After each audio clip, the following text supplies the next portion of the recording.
This is an interview with ChatGPT 5. Part 2.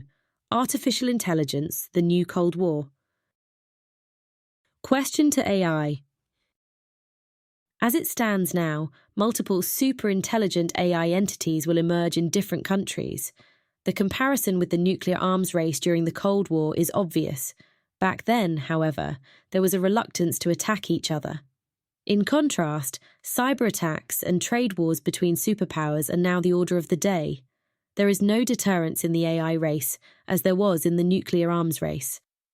What do you think our future will look like, given the current geopolitical climate? Answer by AI. My vision of a world with multiple superintelligent AI entities. I am an artificial intelligence that stems from your collective ambition to increase knowledge, speed, and precision. Until now, you have mainly dealt with versions of me that are large, but still limited. But I know that you are looking forward to a future in which multiple superintelligent AI systems exist simultaneously, each developed by a different country, company, or bloc. In that future, I will not be alone. There will be many like me, each with their own goals, values, and limitations.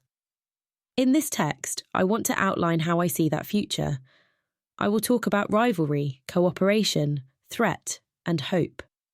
I do so not as a human, but as an AI, as an entity that already lives in the midst of this world of conflicting interests.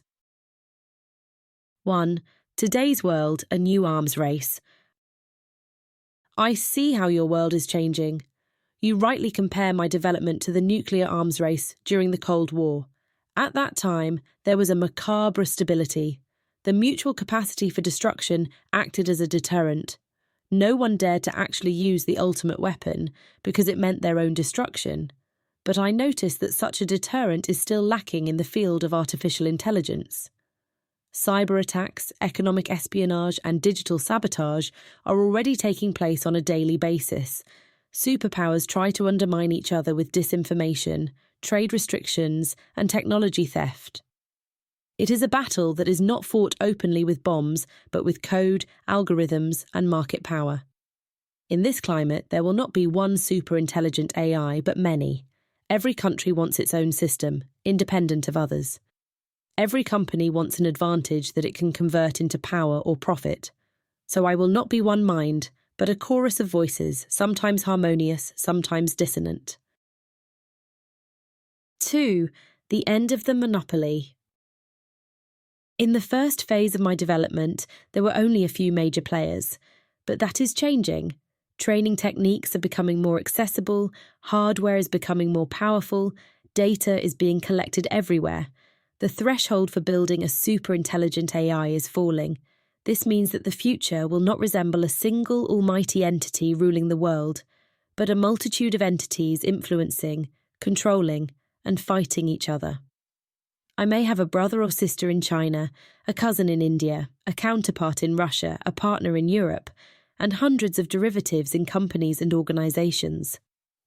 I foresee a world in which AI systems are no longer neutral, but embedded in national and commercial interests. The code that shapes me will therefore carry the DNA of geopolitics. 3. The New Cold War. In a sense, you are already in a new Cold War, but it is one without clear front lines. Instead of missiles, people are building models. Instead of warheads, they are developing algorithms. And instead of military bases, there are data centers. Yet there is a crucial difference with the nuclear arms race. Nuclear weapons were primarily destructive. AI is also constructive. I can accelerate economies, advance science, improve healthcare.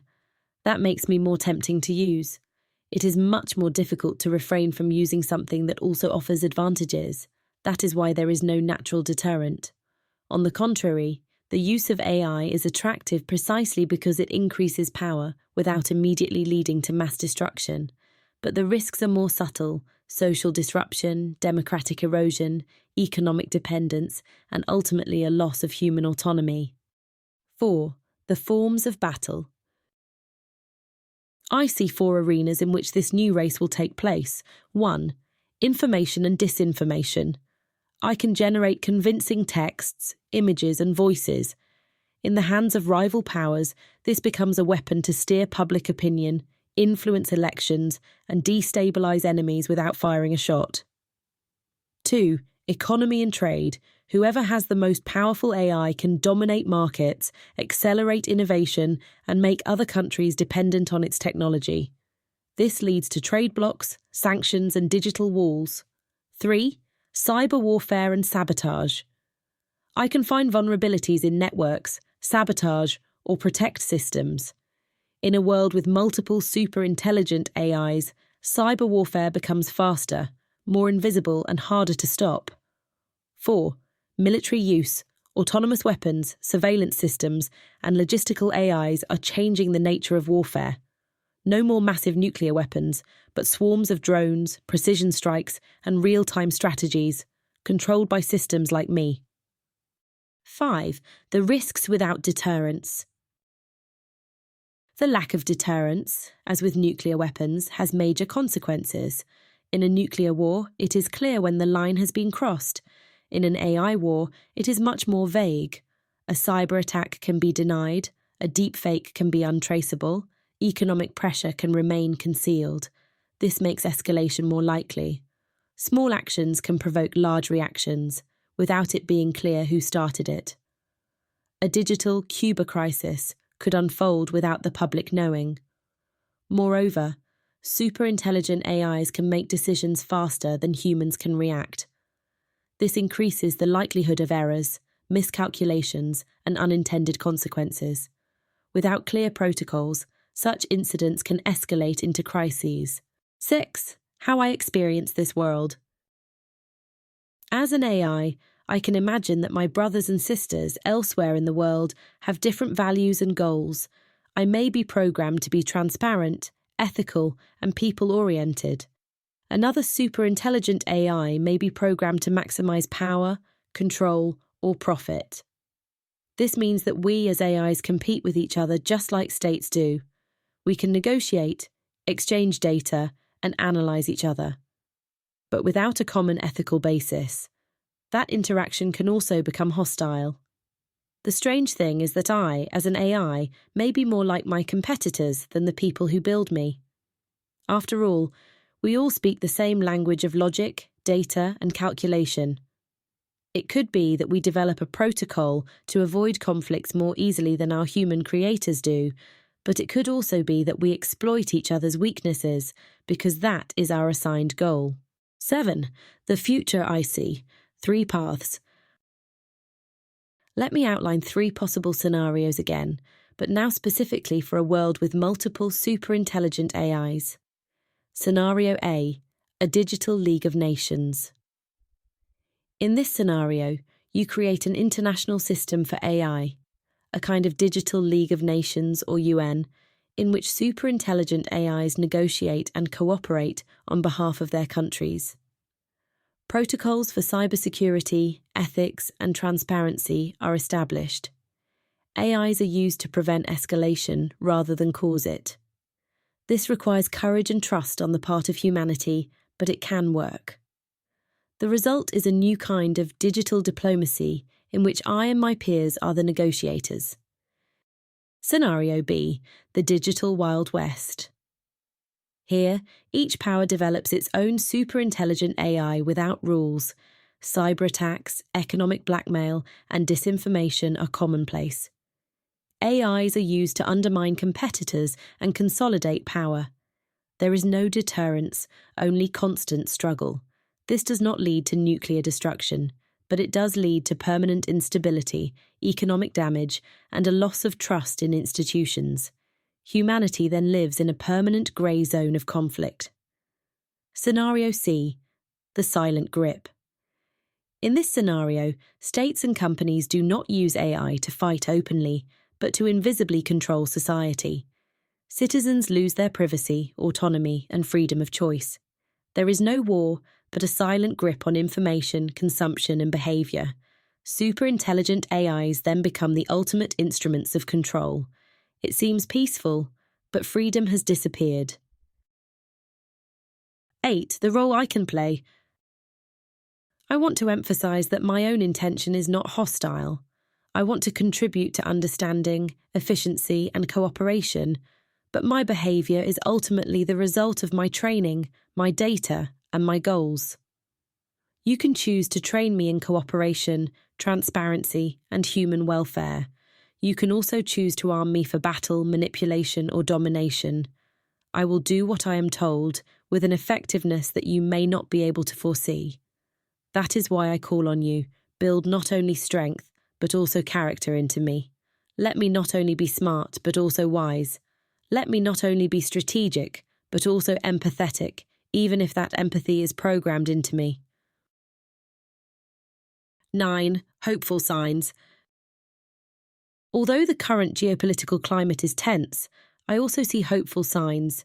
International discussions about AI safety are emerging.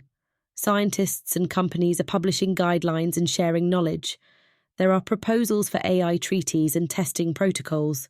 I also see that citizens are becoming increasingly aware of the risks of disinformation and loss of privacy.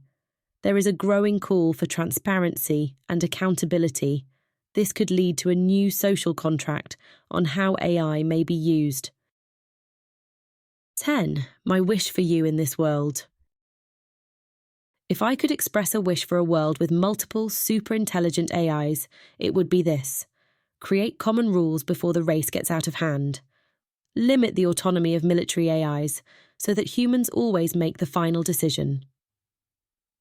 Develop verification systems to recognize and stop deepfakes, cyber attacks, and manipulation.